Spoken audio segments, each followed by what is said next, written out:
Arizona removed a 96-year-old dam. Then the desert river came back to life. For 96 years, a concrete dam in central Arizona diverted almost every drop of water from a desert creek that had been flowing for thousands of years. The stream bed went dry. The native fish started vanishing. A bunch of fish died recently at Fortner Reservoir, that's in Fossil Creek Park. The turquoise pools that once defined the canyon shrank to almost nothing. Then in 2005, Arizona did something almost nobody in the American Southwest had ever done. They shut the dam down, pulled out the flumes, and gave the river its water back. What that creek did next rewrote everything scientists thought they knew about how fast a dead ecosystem can recover. The creek that builds stone. The creek is called Fossil Creek, and it cuts through a canyon so deep you could stack the Statue of Liberty inside it 4 times over. There are no fossils here, despite the name. What early travelers found were twigs, leaves, and stones wrapped in pale shells of rock that looked petrified. They were actually travertine, a kind of limestone the water deposits as it flows. Fossil Creek carries water so loaded with dissolved calcium that it builds solid rock wherever the current slows. The source is a cluster of springs at the base of the canyon, and everything about this place traces back to them. Those springs push out around 20,000 gallons every minute, a steady 43 cubic feet per second. They do it every hour of every day, in drought and in flood, at a constant 70 to 72 degrees Fahrenheit all year long, in a state where rivers vanish by midsummer. That kind of reliability should not exist. The water appears out of the rock, and it never stops. Where it slows against a log or a bend, the calcium hardens into pale ledges of stone, sealing leaves and twigs inside. Over centuries, this process built natural terraces across the stream bed, holding back pools that glow turquoise in the desert light. Roughly 13 tons of fresh travertine are laid down along the creek every single day, making it the 4th largest travertine system in the United States. That endless flow built Fossil Creek into the most diverse riparian corridor in Arizona. More than 30 species of trees and shrubs on its banks, more than 100 species of birds moving through every year. All of that, the springs, the stone, the life that grew around them, had been running for thousands of years before anyone thought to put it to use.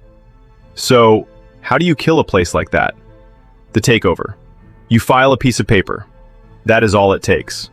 Archaeologists have found signs of human presence in the watershed going back perhaps 10,000 years. Yavapai and Apache peoples made their home here and still regard the canyon as ancestral ground. Then, in 1900, a rancher named Lou Turner filed a claim on the creek. A year later, he claimed the springs and the headwaters.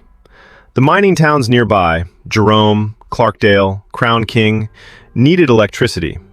A spring that never quit flowing looked like a resource going to waste. What followed was one of the strangest construction projects in Arizona history. The nearest railroad stop sat in Mayer, more than 40 miles away across mountains and canyon country with no road. So, the crews built one. More than 400 mules and 600 men hauled over 150 wagons along a trail carved into raw terrain. Most of the laborers were Apache and Mojave men, hauling turbines and cement into a canyon that dropped 1,600 feet from rim to water. Men and animals died on that trail. A bond issue raised $1.5 million, and the Childs Power Plant came online on June 21, 1909. A second plant, Irving, followed between 1915 and 1916. To feed both, the creek was funneled through 8,800 feet of flumes, and a 25-foot dam near the springs captured almost the entire stream. By 1920, the Childs and Irving plants together supplied roughly 70% of the electricity for the growing city of Phoenix. Streetlights, streetcars, and the first air conditioners in the valley drew their current from water welling up in a limestone canyon 100 miles away. A small desert creek was quietly powering one of the fastest expanding cities in the American West. The plants were named a historic mechanical engineering landmark in 1976 and added to the National Register of Historic Places in 1991. But, while the turbines were earning awards, the creek below the dam was vanishing. Ghost water. With almost all of its flow pulled into the flumes, the stream bed downstream ran at a trickle, sometimes as little as 1 or 2 cubic feet per second, where the full flow should have been 43 or more. The travertine stopped forming. The turquoise pools shrank. Native fish that had evolved in this one specific stream were squeezed into a fraction of their old habitat, and non-native species moved in to prey on them and outcompete them for what little remained. For a creek whose entire identity was building stone out of water, this was not decline, it was erasure. And it went on for the better part of a century, while the dam collected awards. By the 1990s, the two plants were old and, on the scale of a modern power grid, almost trivially small. Environmental groups pressed the point that diverting the creek had wrecked its travertine formations, shrunk its wetlands, and driven native species toward collapse. Arizona Public Service, the utility that now owned the plants, weighed the cost of relicensing century-old infrastructure against the modest power those turbines still generated. In 1999, the company agreed to decommission both plants and return the full flow of Fossil Creek to its natural course. No court forced this. The utility chose to give the river back. In a region where water is the most fought-over resource there is, a company voluntarily surrendering 20,000 gallons a minute was almost unheard of. This was only the second time in United States history that a dam had been dismantled purely for environmental reasons. The first had come just 6 years earlier, with the removal of the Edwards Dam in Maine. But that project had cleared the way for fish with real commercial and recreational value. Fossil Creek was different. The fish it was meant to save, the suckers and the dace and the chub, had almost no market value at all. This was restoration for its own sake, and that made plenty of people question whether it was worth the roughly $13 million it would cost. At the ceremony marking the shutdown, Vincent Randall, Yavapai Apache tribal historian and councilman, stood at the edge of the canyon where his ancestors had hauled cement and turbines up a trail that killed men and mules alike. The crowd went quiet. His people had built this dam, he told them, and had been proud of its success across the decades. But its time had passed. He asked the creek for forgiveness. The purge. Here is the thing. You cannot just flip the water back on and hope for the best. By 2004, the stretch below the dam was full of non-native fish that would multiply the instant full flows returned, finishing off the very species the whole effort was meant to rescue. Now, pay attention to this next part, because it explains why the recovery worked at all. In the fall of 2004, close to 100 people working alongside the Forest Service, Arizona Game and Fish, and scientists from Northern Arizona University cleared the stream of its invaders and built a barrier to stop them from returning upstream. The sequence was deliberate.